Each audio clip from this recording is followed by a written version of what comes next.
Hey everyone, andarki namaste. Welcome to our channel YUMMS. ఇవాల్టి recipe the most famous చేపల పులుసు. ఈ వీడియోలో నేను చెప్పే టిప్స్ తోటి కర్రీ చేస్తే వంట రాని వారు కూడా చిటికలో చేసేస్తారు అండ్ టేస్ట్ కూడా అదిరిపోతుంది. So let's start. ముందుగా దీనికోసం ఒక చేపల దాకని తీసుకొని దాంట్లో 4 to 5 టేబుల్ స్పూన్స్ ఆయిల్ వేయాలి. ఫిష్ క్వాంటిటీ ఎక్కువ ఉంటే చేపల దాకలో చేయడమే బెటర్. తర్వాత 3 మీడియం సైజ్ ఉల్లిపాయలు 6 పచ్చిమిరపకాయలు పొడవుగా కోసుకొని ఆయిల్లో యాడ్ చేయాలి. ఇక్కడ ఫ్లాట్గా ఉన్న గరిటెను తీసుకుంటే చేపలని తీసేటప్పుడు చిట్లకుండా ఉంటాయి. ఇవి కుక్ అవ్వడానికి చిటికెడు సాల్ట్ని జల్లుతున్నాను. ఇప్పుడు ఇవి బాగా కుక్ అయ్యాక 2 టేబుల్ స్పూన్ల అల్లం వెల్లుల్లిపాయ పేస్ట్ని వేయాలి. 1 టీ స్పూన్ పసుపుని యాడ్ చేసుకొని పచ్చివాసన పోయేదాకా వేయించుకోవాలి. చేపల పులుసులో ఉప్పు, కారం, నూనె, మసాలాలు బాగా పడితే కూర టేస్ట్ చాలా బాగుంటుంది. ఇప్పుడు ఇక్కడ నేను 2 కేజీల చేపలను తీసుకొని కల్లుప్పు వేసి వీటిని శుభ్రంగా కడిగాను. ఈ కర్రీ కొత్తగా నేర్చుకునే వాళ్ళకి ఒక చిన్న టిప్ చెప్తాను. ఈ ముక్కల్లో ఒక పెద్ద నిమ్మకాయ జ్యూస్ని పిండి నానబెట్టండి. ఇలా చేయడం వల్ల ముక్కలు గట్టిపడి పులుసులో వేయంగానే విరిగిపోకుండా ఉంటాయి. ఇప్పుడు చేప ముక్కల్ని ఇలా జాగ్రత్తగా పరచండి. ఇక్కడ ముక్క మీద ముక్క పెట్టకుండా ఉండడానికి ట్రై చేయండి.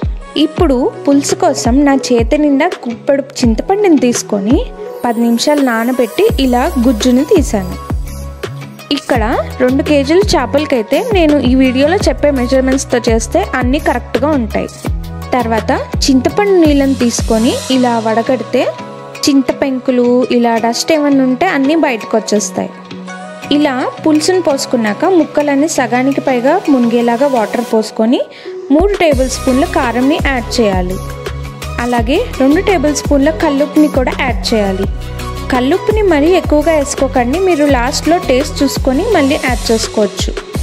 ఇప్పుడు అన్నీ వేసుకున్నాక గరిటె పెట్టకుండా చేపల దాకాని ఇలా తిప్పి మూత పెట్టి హై ఫ్లేమ్లో ఒక 5 నిమిషాల దాకా ఉడికించుకోవాలి. ఇలా 5 నిమిషాలు ఉడికించుకున్నాక మళ్ళీ ఒకసారి దాకాని ఇలా తిప్పండి.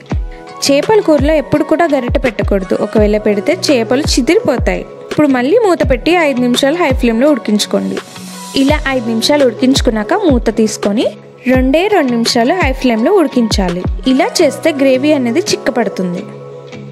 ఇప్పుడు కొత్తిమీరని యాడ్ చేసుకొని 1 టీ స్పూన్ గరం మసాలాని యాడ్ చేసి ఒకసారి మళ్ళీ ఇలా కలుపుకొని స్టవ్ ఆఫ్ చేసేయండి. అంతే, టేస్టీ చేపల పులుసు రెడీ అయిపోయింది.